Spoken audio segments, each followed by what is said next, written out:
We want you to close your eyes. No, like really, close them. Imagine a bee flying around in its natural habitat and buzzing from flower to flower. Now, open your eyes. Is this the bee you were imagining? The honeybee, carrying the entire enrichment of the ecosystem on its back, right? The prodigy of the pollinators, right? Right? Wrong! What you're looking at isn't even from the US. It's the European honeybee, which migrated to America in 1622 with European settlers. To gain more insight, we interviewed UC Berkeley professor and notable author Gordon Franke, who has committed the past 40 years of his life to study these little insects. Well, we brought the darn thing here, and we thought it would be helpful. Economic reasons why we brought it here. It changed all of our agriculture. We became dependent upon it because we could manage it. We could put it into boxes. We could pretty much move the boxes around. And as America grew as a nation, our dependence on honeybees grew too. They became the base of the country's agriculture for centuries, committing themselves to pollinating 1 in every 3 mouthfuls of food we consume. But in the 1980s, the bee population started to decline. But we know you've seen the posts, the news headlines, and the media to save the bees. So what's the real problem here?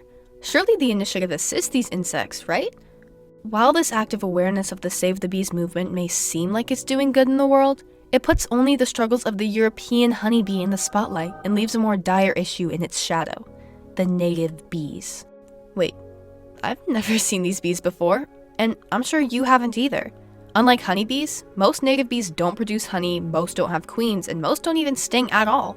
Professor McFrederick from UC Riverside, who works in entomology, gave us more information on this subject. Native bees have always occurred in America since the evolution of the first native bee, basically. The vast majority of native bees, though, are solitary, meaning there's one bee that does everything. They evolved here, and they've been a natural part of our ecosystems, and they've co-evolved with our ecosystems. Very highly adapted to the sorts of plants that naturally occur, and they're excellent pollinators for all of those native plants. According to the United States Geological Survey, native bees pollinate 80% of all flowering plants. Things like blueberries, melons, cranberries, basically any native plant, you name it, they probably pollinate it. But native bees are at an even greater risk of extinction than honeybees and receive none of the press that their distant relatives do. We interviewed Nikki Kanotis from the Mike and Nikki Honey Company, who have been selling delicious honey products for decades. They're pollinating things that feed the rest of the ecosystem. If they pollinate a little berry that you eat when you're walking on a big old hike, yay, but your sustenance is not built on those little berries. Those berries are sustenance to the rest of the community, the ecosystem that are nameless, faceless. There's no planet B. Native bees are the heart of our ecosystem, providing pollination to native plants around the country. So let's have a conversation about conservation. While it's absolutely valid and absolutely necessary to study honeybee health, that is not conservation. Because conservation is the practice of protecting our natural resources, right? And we shouldn't talk about honeybee conservation. We should talk about and focus on native bee conservation. The sustenance of our entire ecosystem relies heavily on the irreplaceable contribution of native bees.